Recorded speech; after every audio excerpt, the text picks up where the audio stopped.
Friends, బొటిక్లో masters వాడే టిప్స్తో finishing నీట్గా రావాలి అంటే పైపింగ్ని ఎలా స్టిచ్ వేసుకోవాలో చూద్దామా. Back side front side round neck కాబట్టి క్రాస్ పీస్ తీసుకున్నాను. క్రాస్ పీస్ వెడల్పు 1.5 ఇంచెస్ ఉండాలి.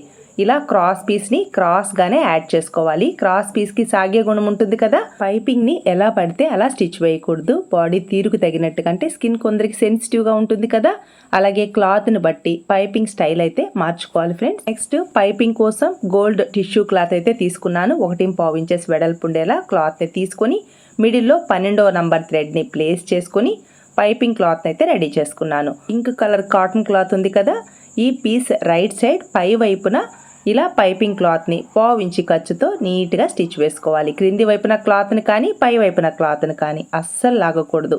ఫ్రీగా మూవ్ చేస్తూ స్టిచ్ వేసుకోవాలి. క్రాస్ ఉంటుంది కదా, గట్టిగా లాగారు అంటే ఎలాస్టిక్ లాగా కుచ్చుగా వచ్చేస్తుంది. అందువల్ల ఫ్రీగా మూవ్ చేస్తూ ఇలా స్టిచ్ వేసుకోవాలి. బ్లౌజ్ బ్యాక్ పార్ట్కి ఫ్రంట్ పార్ట్ని షోల్డర్స్ని యాడ్ చేసుకున్నాక కాజా బెల్ట్ రైట్ సైడ్ మనం ముందుగా పైపింగ్ క్లాత్ని రెడీ చేసుకున్నాను కదా, ఈ క్లాత్ రాంగ్ సైడ్ మన వైపుకి వచ్చేలా ప్లేస్ చేసుకుంటూ 1/4 ఇంచి ఖర్చుతో ఇలా స్టిచ్ వేసుకోవాలి. నెక్స్ట్ బ్యాక్ సైడ్కి టర్న్ చేసుకొని పైపింగ్ని ఇలా స్టిచ్ వేసుకోవాలి. చూసారా, ఒక సన్నని లైన్ లాగా ఎంత నీట్గా వచ్చిందో. ఫుల్ వీడియో ఛానల్ నేమ్ క్రింద ఉంది. Please subscribe.